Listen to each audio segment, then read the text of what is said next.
നമസ്കാരം. മലയാളി വാർത്തയിലേക്ക് സ്വാഗതം. ജയിക്കുമെന്ന് പിണറായിക്ക് പോലും ഉറപ്പില്ലാതെ കെട്ടിപ്പെറുക്കി കണ്ണൂരിന് വിട്ടു. തായ്ക്കണ്ടിയിൽ ഇരുന്ന് ഞാൻ തെരഞ്ഞെടുപ്പ് ഫലം കണ്ടോളാമെന്ന്. ഒരുത്തനെങ്കിലും ഒരു ചാനലെങ്കിലും അനുകൂലമായിട്ട് എക്സിറ്റ് പോൾ പുറത്തുവിട്ടിരുന്നുവെങ്കിൽ പിണറായി തിരുവനന്തപുരത്ത് തന്നെ നിന്നേനെ. തലസ്ഥാനത്ത് നിന്ന് നാറണ്ട എന്ന് കരുതിയാണോ പിണറായി കണ്ണൂരിന് വിട്ടതെന്ന് വലിയ ട്രോളുകൾ ഉയരുന്നു.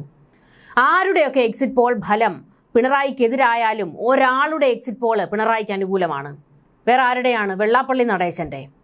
അവസാന നിമിഷത്തിലും പ്രതീക്ഷ കൈവിടാതെ നിൽക്കുന്നത് വെള്ളാപ്പള്ളി നടേശനാണ്. പിണറായിക്കും ഉറപ്പില്ലാത്തടത്ത് വെള്ളാപ്പള്ളിക്ക് എന്താണാവോ ഇത്ര ഉറപ്പ്? ഇനി മകൻ വഴി കേന്ദ്രത്തിൽ ഡീലുണ്ടാക്കി BJP വോട്ടുകൾ CPM ഒഴുക്കിയിട്ടുണ്ടോ വെള്ളാപ്പള്ളി? ഇങ്ങനെ ഒരു ട്രോൾ ഇപ്പോൾ ശക്തമാകുന്നുണ്ട്. വീണ്ടും പിണറായി അധികാരത്തിൽ വരേണ്ടത് വെള്ളാപ്പള്ളിയുടെ കൂടി ആവശ്യമാണ്. UDF അധികാരത്തിൽ വന്നാൽ വെള്ളാപ്പള്ളിയെ കാത്തിരിക്കുന്നത് 8ന്റെ പണികളാണ്. പ്രത്യേകിച്ച് VD സതീശനെങ്ങാനും മുഖ്യമന്ത്രിയാകുകയാണെങ്കിൽ നടേശനെ തൂക്കി അകത്തിടും. നടേശന്റെ ഉഡായിപ്പ് മൈക്രോ ഫിനാൻസ് തട്ടിപ്പ് ഉൾപ്പെടെ കേസുകൾ പൊടി തട്ടിയെടുത്ത് സതീശൻ പണിയും. അക്കാര്യത്തിൽ ഒരു സംശയവും വേണ്ട. VD സതീശനെതിരെ നിരന്തരം വിമർശനവും പരിഹാസവും നടത്തി വലിയ പ്രകോപനങ്ങൾ നടത്തിക്കൊണ്ടിരുന്ന ആളാണ് വെള്ളാപ്പള്ളി നടേശൻ. മാത്രമല്ല, ലീഗിനെതിരെ കട്ടയ്ക്ക് വർഗീയത പറഞ്ഞ് അവരെയും വെറുപ്പിച്ചു. UDF അധികാരത്തിൽ വന്നാൽ ലീഗ് ആഭ്യന്തരം കൈയാളുമെന്നും ജമാഅത്തെ കൈകടത്തുമെന്നും മാറാട് കലാപങ്ങൾ ആവർത്തിക്കുമെന്നും തുടങ്ങിയ എത്രയെത്ര പ്രകോപനം വെള്ളാപ്പള്ളി നടേശൻ നടത്തി. UDF ആണ് അധികാരത്തിൽ വരുന്നതെങ്കിൽ അവർ നടേശനെ പ്രത്യേകം പരിഗണിക്കുമെന്ന കാര്യത്തിൽ ഒരു സംശയവും വേണ്ട. ഈ പേടി വെള്ളാപ്പള്ളിക്കുമുണ്ട്. അതുകൊണ്ട് അവസാന മിനിറ്റിലും പ്രതീക്ഷ കൈവിടാതെ പിണറായിക്ക് വേണ്ടി ശക്തമായി വാദിച്ചുകൊണ്ടിരിക്കുകയാണ് നടേശൻ. പിണറായിയുടെ കൂട്ടത്തിലുള്ളവർക്ക് പോലും ഇത്ര ആത്മാർത്ഥതയില്ല. എക്സിറ്റ് പോളും കൊണ്ട് അവിടെ ഇരുന്നോ, മെയ് 4 കാണിച്ചു തരാമെന്നാണ് വെള്ളാപ്പള്ളി നടേശൻ കട്ടായം പറയുന്നത്. നടേശനോട് ഇതൊന്ന് നിർത്തൂ എന്ന് ഇപ്പോൾ പിണറായിക്ക് പോലും പറയേണ്ടി വന്നിരിക്കുകയാണ്. വെറുതെ ആവശ്യമില്ലാത്ത ഓരോ വെല്ലുവിളികളും വാഗ്വാദങ്ങളും നടത്തി എന്നെ നാണം കെടുത്തല്ലേ, ട്രോളന്മാർക്ക് ഇട്ടുകൊടുക്കരുതേ എന്ന് നടേശന്റെ കാലു പിടിച്ച് കരയുകയാണ് പിണറായി. പെട്ടി ഒന്ന് പൊട്ടിച്ചോട്ട നടേശ, അതുവരെ ഒന്ന് ക്ഷമിക്കെന്നാണ് പിണറായി പറയുന്നത്. നടേശൻ ഇമ്മാതിരി ആത്മവിശ്വാസം കാണിച്ചിട്ടും AKG സെന്റർ പക്ഷേ ഏതാണ്ട് മരിച്ച വീട് പോലെയാണ്. വെടിയും പുകയുമില്ല, തീയും കെട്ട് കനലൊരു തരികൾ നീറിപ്പുകയുന്ന അവസ്ഥയിൽ. ഇക്കുറി പാർട്ടി തോറ്റു ജയിക്കട്ടെ എന്നാണ് സഖാക്കളുടെ നിലപാട്. വിജയൻ തോൽക്കണം, വിജയനിൽ നിന്ന് പാർട്ടിയുടെ ഭരണം പിടിച്ചെടുക്കണം, ഇതാണ് അജണ്ട. അപ്പോൾ മൊത്തത്തിൽ പാർട്ടിക്കും വിജയനാണ് പ്രശ്നം. പക്ഷേ നടേശന് വിജയനാണ് ദൈവം. പിണറായി അധികാരത്തിൽ ഇരുന്നാലേ വെള്ളാപ്പള്ളി നടേശന്റെ അല്ലറ ചില്ലറ തട്ടിപ്പും വെട്ടിപ്പും നടക്കത്തുള്ളൂ. വെള്ളാപ്പള്ളി ഒന്നും കാണാതെ ഇങ്ങനെ വെള്ളം കോരില്ലല്ലോ. ഒരു വഴിക്കൂടെ പിണറായിയെ സോപ്പിട്ട് 10 വർഷമായി ഒന്ന് മതിച്ചു പുളച്ചു. മറ്റൊരു വഴിക്കൂടെ മകനെ കേന്ദ്രവുമായി അടുപ്പിച്ച് അവിടെയും ഒരു പിടി ഉണ്ടാക്കിയിട്ടുണ്ട്. പക്ഷെ ഇത്തവണ നടേശൻ വെള്ളം കോരുന്നത് വെറുതെയാണെന്ന് UDF പച്ചയ്ക്ക് പറയുന്നു. VD സതീശനെതിരെ അതിശക്തമായ പരിഹാസങ്ങളുമായി വെള്ളാപ്പള്ളി നടേശൻ രംഗത്ത് വന്നിരുന്നു. ഒരു തവണ വെള്ളാപ്പള്ളി ഒരു മാധ്യമത്തിന് നൽകിയ അഭിമുഖത്തിൽ പറഞ്ഞത് പിണറായി തന്നെ അധികാരത്തിൽ വരും. എന്താ കാരണം? സതീശനാണ് പിണറായി വിജയന്റെ ജയത്തിന് വഴിയൊരുക്കി കൊടുക്കുന്നത് എന്നുള്ള തരത്തിൽ പച്ചയ്ക്ക് വിമർശനം ചൊരിഞ്ഞിരുന്നു വെള്ളാപ്പള്ളി നടേശൻ. സതീശൻ ഇപ്പോൾ ചെയ്തുകൊണ്ടിരിക്കുന്നതൊക്കെ തന്നെ ഇനിയും അങ്ങ് ചെയ്താൽ മതി, പിണറായി ജയിച്ചുകൊള്ളും എന്ന് പച്ചയ്ക്ക് പറഞ്ഞു. ഇതുകൂടാതെ വെറും പിടിപ്പ് കെട്ടവനാണെന്നും അഹങ്കാരിയാണെന്നും ഇയാളെയൊക്കെ പ്രതിപക്ഷ നേതാവിന്റെ കസേരയിൽ പോലും ഇരുത്താൻ കൊള്ളത്തില്ലെന്നും ഇവനെയൊക്കെയാണോ മുഖ്യമന്ത്രി കസേര തയ്ച്ച് കാത്തിരിക്കുന്നത് എന്നൊക്കെയുള്ള അതിര് വിട്ടുപോകുന്ന ചില പരാമർശങ്ങൾ സതീശനെതിരെ വെള്ളാപ്പള്ളി നടത്തിയിട്ടുണ്ട്.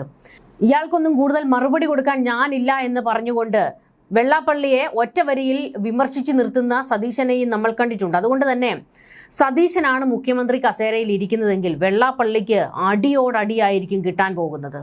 10 വർഷക്കാലം പിണറായിയുമായിട്ട് വലിയ ചങ്ങാത്തത്തിലേക്ക് വെള്ളാപ്പള്ളി നടേശൻ എത്തിയിരുന്നു. അതായത് ഈഴവ വോട്ടുകൾ ഞാൻ CPM വേണ്ടി അങ്ങ് ഒഴുക്കി തരാമെന്നൊക്കെയുള്ള വലിയ വാഗ്ദാനങ്ങൾ വെള്ളാപ്പള്ളി പിണറായിക്ക് കൊടുത്തിരുന്നു. പക്ഷെ നമ്മൾ ഈ കഴിഞ്ഞ 10 വർഷത്തെ കണക്കെടുക്കുകയാണെങ്കിൽ എന്താണ് സംഭവിച്ചത് അതുകൂടി നമുക്കൊന്ന് പരിശോധിക്കണം. കാരണം ഈഴവ വോട്ടുകളിൽ വലിയ ചോർച്ച ഉണ്ടായിട്ടുണ്ട്. അത് BJPയുടെ അക്കൗണ്ടിലേക്ക് ഒഴുകിയിട്ടുണ്ട്. പിണറായി ഒരു വഴിക്കൂടെ വെള്ളാപ്പള്ളി നടേശനെ ഇങ്ങനെ ചേർത്ത് പിടിക്കുമ്പോഴും ഒരു വഴിക്കൂടെ ഈഴവ വോട്ടുകൾ BJPയിലേക്ക് മറിയുന്ന കാഴ്ചയാണ് നമ്മൾ കണ്ടത്. കഴിഞ്ഞ ലോക്സഭാ തെരഞ്ഞെടുപ്പിലും ഈ തദ്ദേശ തെരഞ്ഞെടുപ്പിലും ഒക്കെ ആ കാഴ്ചയാണ് കാണാനിടയായത്. എന്നിട്ടും ഇവർ പഠിച്ചില്ല. എന്നിട്ടും വെള്ളാപ്പള്ളി നടേശനെ എടുത്ത് ഒക്കത്ത് വയ്ക്കുന്ന നിലപാടാണ് പിണറായി സ്വീകരിച്ചത്. വെള്ളാപ്പള്ളി നടേശനെ എടുത്ത് ഒക്കത്ത് വയ്ക്കാൻ പോയപ്പോഴത്തേക്ക് തൊട്ടപ്പുറത്തുനിന്ന് ലീഗ് അതുപോലെ തന്നെ മുസ്ലിം സംഘടനകൾ പിണറായിയോട് എതിർത്തു. കാരണം പച്ചയ്ക്ക് വർഗീയത പറയുന്ന ഈ വെള്ളാപ്പള്ളി നടേശനെ എന്തിന് പിണറായി ചേർത്ത് നിർത്തുന്നു എന്നുള്ള ചോദ്യം മുസ്ലിം സംഘടനകൾ ഉയർത്തി. അങ്ങനെ ആ വഴിക്കൂടെ മുസ്ലിം വോട്ടുകളും അങ്ങ് പോയി. വെള്ളാപ്പള്ളിയെ പിന്നെ ഒക്കത്തെടുത്ത് വെച്ചതുകൊണ്ട് എന്ത് നേട്ടമാണ് പിണറായിക്കുണ്ടായത്? കൂടെ നിന്ന് പിണറായിയുടെ കാല് വാരി എന്ന് വേണം പറയാൻ. ഒന്നുകിൽ ഡീൽ ഉണ്ടാക്കാൻ വലിയ കളി വെള്ളാപ്പള്ളി നടേശൻ കളിച്ചിട്ടുണ്ട്, അല്ലെങ്കിൽ മകന്റെ പക്കലേക്ക് ഈഴവ വോട്ടുകൾ ഒഴുക്കിയിട്ടുണ്ട്. പിന്നെ ഒരു കാര്യമുണ്ട്, ഈ ഈഴവ വോട്ടുകൾ അങ്ങനെ ഒഴുക്കാനൊന്നും ഇപ്പോൾ കഴിയില്ല. കാരണം വെള്ളാപ്പള്ളി നടേശൻ ഇരിക്കാൻ പറഞ്ഞാൽ ഇരിക്കുകയും നിൽക്കാൻ പറഞ്ഞാൽ നിൽക്കുകയും ചെയ്യുന്ന ഈഴവരൊന്നും അല്ല ഇപ്പോഴുള്ളത്. അവർ ചിന്തിച്ച് തീരുമാനിച്ചൊക്കെയാണ് വോട്ട് ചെയ്യുന്നത്. അതുകൊണ്ട് തന്നെയാണല്ലോ പിണറായി ആഗോള അയ്യപ്പ സംഗമ വേദിയിൽ ഈ പറയുന്ന വെള്ളാപ്പള്ളിയെ സ്റ്റേറ്റ് കാറിൽ കൊണ്ട് ഇറക്കിയിട്ടും അതിനുശേഷം വന്ന തദ്ദേശ തെരഞ്ഞെടുപ്പിൽ ആട്ടപടലം പൊട്ടി പാളീസാകുന്നത് നമ്മൾ കണ്ടല്ലോ. അപ്പോൾ ഈ പറയുന്ന വെള്ളാപ്പള്ളി നടേശനെയോ സുകുമാരൻ നായരെയോ ഒക്കെ എടുത്ത് പൊക്കി തലയിൽ വെച്ചതുകൊണ്ട് വലിയ നേട്ടമൊന്നും ഉണ്ടാകാൻ പോകുന്നില്ല. ഈ ലോക്സഭാ തെരഞ്ഞെടുപ്പ് കഴിഞ്ഞതോടുകൂടി CPM വലിയ ഭയപ്പാടിലായിരുന്നു. കാരണം ഹിന്ദു വോട്ടുകൾ വലിയ തോതിൽ പാർട്ടിയിൽ നിന്ന് ഒഴുകി എന്നുള്ളത് അവർക്ക് മനസ്സിലായിരുന്നു. അതിനുശേഷമായിരുന്നു പിന്നീട് ഹിന്ദുക്കളെ സുഖിപ്പിക്കാനായിട്ട് അങ്ങ് ഇറങ്ങി തിരിച്ചത്. ആഗോള അയ്യപ്പ സംഗമമൊക്കെ നടത്തി 8ന്റെ പണി മേടിച്ചു കൂട്ടുകയും ചെയ്തു. ഈ വേദിയിൽ നിന്നുകൊണ്ടായിരുന്നു പിണറായിയെ പൊക്കിയടിച്ച് വെള്ളാപ്പള്ളി നടേശൻ പറഞ്ഞത്, വീണ്ടും പിണറായി അധികാരത്തിൽ വരും, ഇടത് തന്നെ അധികാരം പിടിക്കും, തുടർഭരണം ഉണ്ടാകും, പിണറായി അല്ലാതെ മറ്റാര് എന്നൊക്കെ അങ്ങ് തള്ളി മറിച്ചിരുന്നു വെള്ളാപ്പള്ളി നടേശൻ. തള്ളി ഇപ്പോൾ പിണറായിക്ക് തിരുവനന്തപുരത്ത് പോലും നിൽക്കാൻ കഴിയാത്ത അവസ്ഥയിൽ ഊരി വാരി പിടിച്ച് കണ്ണൂർക്ക് വിട്ടിരിക്കുകയാണ്. എക്സിറ്റ് പോൾ ഫലം ശരിയാകണം എന്നില്ല എന്നായിരുന്നു വെള്ളാപ്പള്ളി നടേശൻ പറഞ്ഞത്. ചെറിയ ഭൂരിപക്ഷത്തിനാണെങ്കിലും LDF വരുമെന്നാണ് കരുതുന്നത്. ഒരുപക്ഷെ അത് തൻ്റെ ആഗ്രഹവുമാകാമെന്നും വെള്ളാപ്പള്ളി പറഞ്ഞിരുന്നു. അതായത് മുൻപ് പിണറായി തന്നെ എന്ന് വാദിച്ചുകൊണ്ടിരുന്ന വെള്ളാപ്പള്ളിയാണ് എന്നാൽ പിന്നെ അതെൻ്റെ ആഗ്രഹമായിരിക്കാം എന്നുവരെ മാറ്റി പറയുന്ന ഒരു നിലയുണ്ടായത്.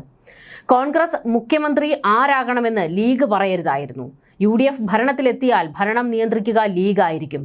കോൺഗ്രസിൽ ആര് മുഖ്യമന്ത്രിയാകണമെന്ന് തീരുമാനിക്കേണ്ടത് കോൺഗ്രസ് ആണ്, ലീഗല്ല. എന്നാൽ സതീശൻ മുഖ്യമന്ത്രിയാകണമെന്ന് ലീഗ് നേതാക്കൾ പറയുന്നത് അംഗീകരിക്കാനാകില്ല. ഇവിടെയാണ്, അതായത് ഇത് വെള്ളാപ്പള്ളി നടേശൻ്റെ വാക്കുകളാണ്. വെള്ളാപ്പള്ളി നടേശൻ അറിയാം ഈ പറയുന്ന VD സതീശൻ അധികാരത്തിൽ വന്നു കഴിഞ്ഞാൽ തൻ്റെ കട്ടയും പടവും മടങ്ങുമെന്ന്. ഈ എക്സിറ്റ് പോൾ ഫലങ്ങൾ പുറത്തു വന്നപ്പോൾ ലീഗ് പ്രതികരിച്ചിരുന്നല്ലോ. അതായത് ഒരു നല്ല തീരുമാനം ഹൈക്കമാൻഡ് എടുക്കും എന്നാണ് വിശ്വസിക്കുന്നത്, ഒരു കാലിബറുള്ള ആളാണ് VD സതീശൻ എന്നൊക്കെ പറഞ്ഞു വെച്ചിരുന്നല്ലോ. അതോടുകൂടി ഇവിടെ ഒരു വലിയ ചർച്ചയുണ്ടായി.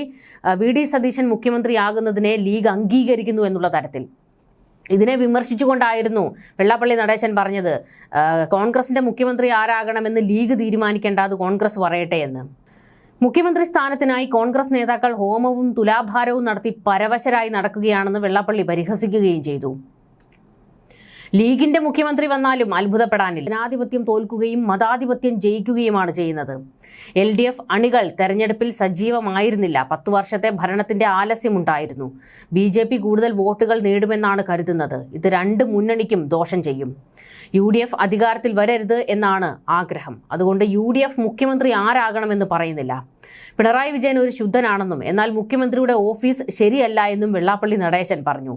അങ്ങനെ വെള്ളാപ്പള്ളിക്കും സമ്മതിക്കേണ്ടി വന്നിരുന്നു. CMന്റെ ഓഫീസ് ഒരു നിഗൂഢ കേന്ദ്രമാണ്, അവിടെ ഭരിക്കുന്നത് മറ്റു ചില നേതാക്കളാണെന്ന്. കാരണം പിണറായി തീരെ അവശനാണ്. അദ്ദേഹത്തിന് ആരോഗ്യ പ്രശ്നങ്ങൾ ഒരുപാടുണ്ട്. പലപ്പോഴും ഭരണകാര്യത്തിൽ അദ്ദേഹത്തിന് ശ്രദ്ധിക്കാൻ പറ്റിയിട്ടില്ല എന്നുള്ളൊരു വിമർശനം കുറച്ച് കാലമായിട്ടുള്ളതാണ്. പ്രത്യേകിച്ച് ഈ 2ാം പിണറായി സർക്കാരിൻ്റെ കാലം തൊട്ട് നമ്മൾ കേൾക്കുന്ന ഒരു ആരോപണമായിരുന്നു, പിണറായി അല്ല ഭരിക്കുന്നത്, ഒരു കൂട്ടം ഉദ്യോഗസ്ഥരാണ് അവിടെ ഭരണം നടത്തുന്നത് എന്നൊക്കെ. P. ശശിയുടെ പേരൊക്കെ ഉയർന്നു കേട്ട് നമ്മൾ കണ്ടതാണല്ലോ. ഇപ്പോൾ വെള്ളാപ്പള്ളി നടേശനും അത് സമ്മതിക്കുന്നുണ്ട്. എന്തായാലും വെള്ളാപ്പള്ളി നടേശൻ പറയുന്നുണ്ട് പിണറായി തന്നെ മുഖ്യമന്ത്രിയാകും എന്ന്. പിണറായിക്ക് പോലും ഇപ്പോൾ അതിൽ ഉറപ്പില്ല. എന്നിട്ടും വെള്ളാപ്പള്ളി നടേശൻ്റെ ആ ഒരു കോൺഫിഡൻസ് വല്ലാത്ത കോൺഫിഡൻസ് ആണ്. ന്യൂസ് ഡെസ്ക് മലയാളി വാർത്ത.